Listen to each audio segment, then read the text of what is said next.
l'état d'urgence sanitaire et la COVID-19. Quelques informations utiles en droit de la famille. Il va sans dire que beaucoup de familles québécoises ont grandement été touchées par la COVID-19. C'est à bon droit que plusieurs parents séparés ou divorcés ont pu se poser des questions quant aux incidences de la pandémie et des mesures sanitaires sur l'exercice des modalités de garde de leurs enfants, par exemple. La présente vidéo propose donc de répondre à quelques-unes des questions récurrentes nous ayant été soumises dans le cadre de notre pratique en droit de la famille durant cette période de pandémie.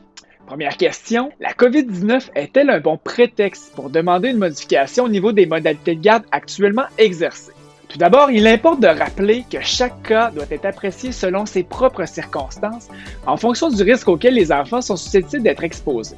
Cela étant dit, règle générale, les tribunaux s'entendent pour dire que la COVID-19 n'est pas à elle seule, en l'absence de symptômes pour les individus concernés, un motif suffisant nécessitant une modification du statu quo de la garde et les accès pour les enfants. Qu'advient-il maintenant lorsque le gouvernement interdit les déplacements entre régions et que les deux parents vivent dans des régions distinctes? Eh bien, le gouvernement a lui-même répondu à cette question en indiquant que les déplacements entre deux régions administratives distinctes sont exceptionnellement permis lorsqu'ils sont effectués dans un contexte de garde et d'accès.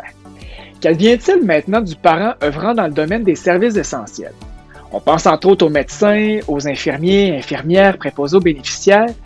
Eh bien, les tribunaux indiquent qu'il ne s'agit pas en soi d'un motif suffisant en l'absence d'infection ou de symptômes du coronavirus chez les personnes concernées pour suspendre les modalités de garde partagées ou de droit d'accès. C'est d'autant plus vrai lorsqu'aucune preuve n'est fournie à l'effet que la dite personne ne respecte pas les consignes sanitaires qui s'imposent à son milieu de vie. Et que se passe-t-il si l'un des parents ne respecte pas les mesures sanitaires? Eh bien, les tribunaux reconnaissent que le non-respect des mesures sanitaires peut constituer un facteur qui sera sérieusement pris en considération dans l'octroi, le refus ou le maintien d'une garde partagée ou de droit d'accès. Évidemment, dans leur analyse, les tribunaux se pencheront sur le contexte et la gravité du comportement répréhensible. En conclusion, il est évident qu'une multitude d'autres questions auraient pu être soulevées et faire partie de la présente vidéo.